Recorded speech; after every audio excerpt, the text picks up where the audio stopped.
Introduction. How do you start your day? Do you have a routine or a certain thing you like to do to bring order and structure to your day?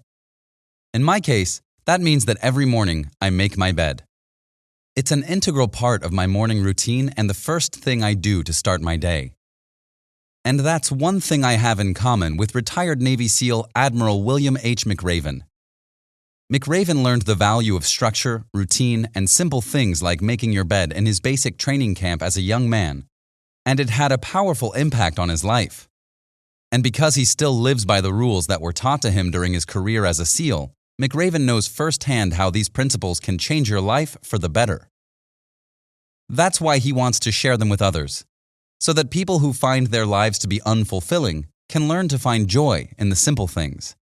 And by that, McRaven really does mean the simplest things, even small tasks like making your bed. So, over the course of this summary, we're going to explore the life lessons that have served McRaven well and learn how you can apply them to your own life.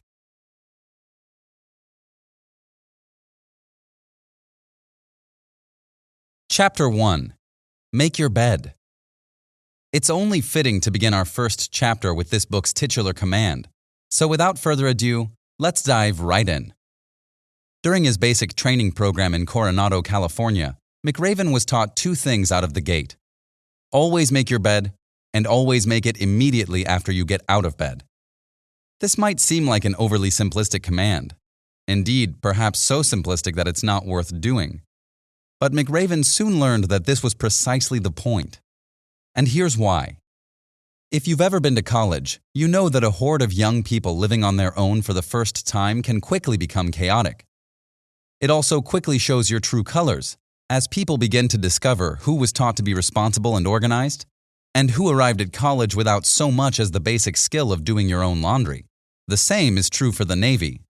However, these environments are separated by a number of key differences, including the fact that at college, you can get away with wearing your underwear inside out instead of washing it.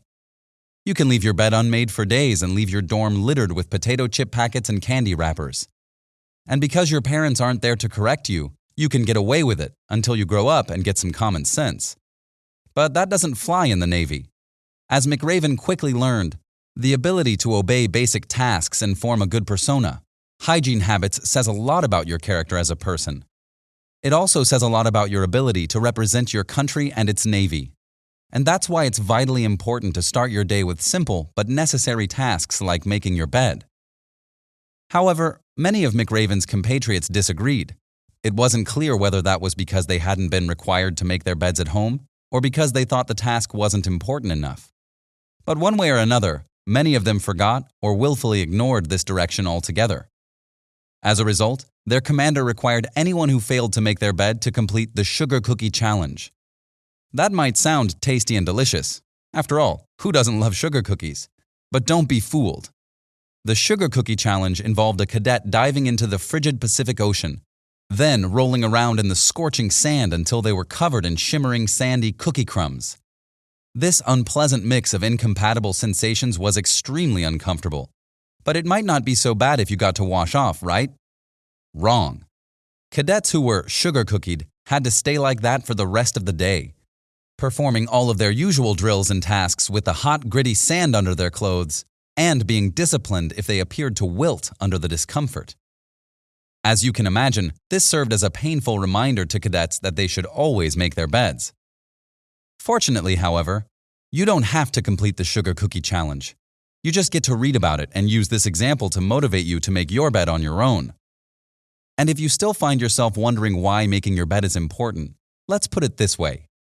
As you can see from McRaven's example, accomplishing a simple task is a great way to infuse your day with accomplishment and motivation.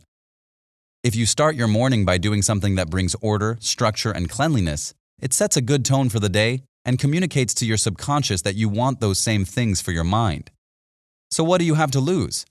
Start the day by making your bed.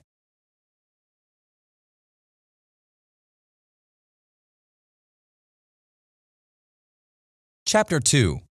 Rely on your buddy. McRaven's time as a Navy SEAL also taught him another valuable lesson.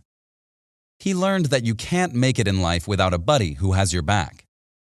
Because SEALs, much like the Army or the Marines or any other defense organization, are united against a common enemy, it's important to avoid petty infighting and competition that could tear the unit apart from the inside. McRaven learned that in life, as in the Navy, if you want to fight together, you have to look out for each other. Unfortunately, however, McRaven learned this through painful first-hand experience when an ordinary parachute jump resulted in unexpected and disastrous consequences. This occurred when another SEAL's parachute collided with McRaven's, disrupting the author's flight and causing his parachute to get twisted. Unfortunately, it twisted around his leg before it deployed. This meant that the sheer pressure of gravity acted not only on McRaven's parachute, but on his leg as well, and the pull was so strong that it shattered McRaven's pelvis and disconnected his stomach muscles from their very bones. I think it's pretty safe to say that McRaven experienced unimaginable pain in this instance, pain that left him severely injured and damaged his career as a Navy SEAL. Under these circumstances, no one would have blamed him if he had succumbed to despair. In fact, if he had allowed it to do so, his story might have ended very differently. Perhaps the necessity of pain medication might have led him to develop an addiction. Perhaps he might have spent the rest of his life wallowing in misfortune. And indeed, either path would have been easy to take. McRaven was certainly tempted by those prospects.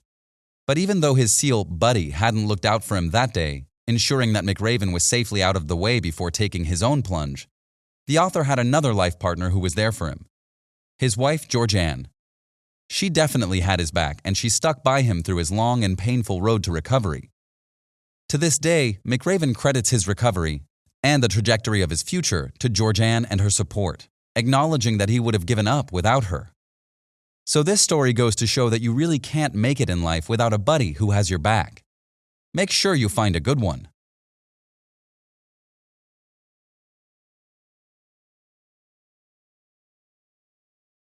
Chapter 3. Failure is an opportunity. Have you ever failed an important test or a job interview and said, "Woohoo! I'm so glad I failed"? Probably not, right? That's because nobody views failure as a good thing. If we had our way, we would all win all the time. But as you've probably already noticed, that's not really how life works. However, that doesn't mean you should give up when you inevitably fail. Instead, you should try applying the life lesson McRaven has learned firsthand and live as though failure is an opportunity. Because as contradictory as it sounds, the truth is that failure is indeed a chance to learn, grow, and get better. McRaven learned this the hard way as well when he was part of a diving team that somehow just never won. While practicing their basic underwater demolition drills, McRaven's team always came in last. And if you thought the sugar cookie punishment was bad, just wait until you hear what losers had to endure. The price for finishing last was competing in the circus. This exercise was not optional, and it was meant to be so grueling as to inspire many hopeful SEALs to give up and drop out of the program. When you think about it, that's pretty scary for a program that's already branded as the most intense unit of defense our country has to offer. So what could be too grueling for the best of the best? The Circus is an intense, non-stop 2-hour drill of physical endurance exercises at the end of the day. As you can imagine, it's not as if SEALs don't spend all day every day completing intense workouts. So by this point in the day, most people have nothing left to give. They definitely don't have the strength to withstand 2 hours of brutal harassment from their commanders who are literally screaming at them to give up. But that's the entire point of the exercise. The SEAL commanders are smart enough to know that if you can't hack the circus, you can't make it as a SEAL. So they want to ensure that only the strongest and most committed survive. McRaven knew that, and he knew it was going to be tough. But he also knew that he had to be tougher than anything he was going to face. So he made up his mind that he wouldn't be afraid of the circus and that he would win no matter what. And that's exactly what he did. He didn't want to fail and go through the circus, but he knew that this was an opportunity which would make him better. So he used it as a chance to grow, and his swimming time started to improve. This experience also helped him set an example that encouraged his fellow cadets, and before you knew it, the whole team's time had improved. By the time their graduation endurance exercise rolled around, McRaven's team was ready for the swimming portion. They were so ready, in fact, that they finished first. So, from this experience, McRaven learned an important life lesson. You can't be afraid of failure, and you can't be afraid of the circus. Because in life, as in the SEAL program, you're going to face a lot of both. So you can't let it destroy you. Instead, you can choose to view your failure as an opportunity and reap the rewards. And having seen them at work in his own life, McRaven believes that these lessons can be beneficial in life, leadership, and entrepreneurship. You don't have to be a Navy SEAL to put these lessons to good use, because there are going to be times when your business will fail. There will be times when your employees don't appreciate you or when your competitors try to stab you in the back. There will be times when you have to do the same thing over and over again just to finally get it right. But don't be afraid of those times.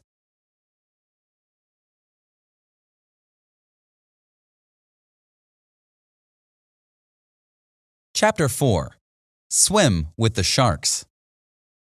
What do you want most in life? What would you do to get it? If you were told that everything you wanted was just on the other side of a short body of water, would you jump right in and go for it? What about if that body of water was infested with sharks? That information would cause most of us to pause for a second and reconsider our options. Do we really want something badly enough to risk being eaten alive? Although this might sound like an overly scary hypothetical, McRaven and his unit were faced with the exact same situation as part of their basic training. That's right. Navy SEALs are so intense that swimming with sharks is just another day in the park for them. And to make matters even scarier, they had to accomplish this feat in the dark. On the occasion in question, McRaven and his buddy were told to swim 4 miles at night through pitch black water. They would be unable to see anything, and they would most definitely be swimming with sharks. The only question was, which kind?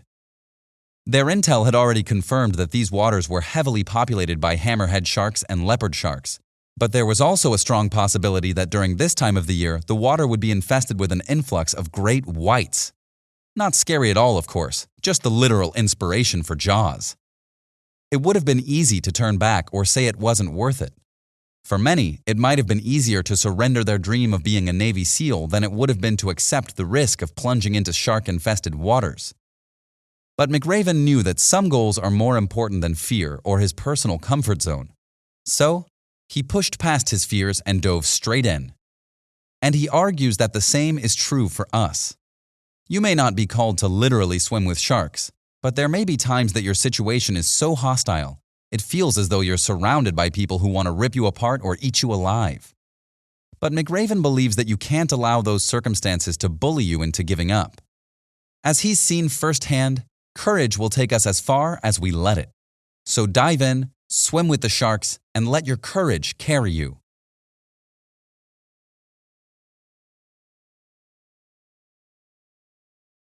Final summary. Most people reading this are unlikely to become Navy SEALs. Rather, there's a better chance that you're going to be an entrepreneur or a leader of some kind. And although the life of a Navy SEAL might seem impossibly far removed from your own, McRaven argues that the life lessons he learned during his time in the Navy can benefit everyone. So no matter what you plan to do with your life, take a page from McRaven's book and let his secrets for success guide you. Start each day by making your bed. Find a buddy you can rely on and always have their back as you expect them to have yours. Don't be afraid of getting sugar cookied. Don't be afraid of the circus. And don't be afraid to swim with sharks.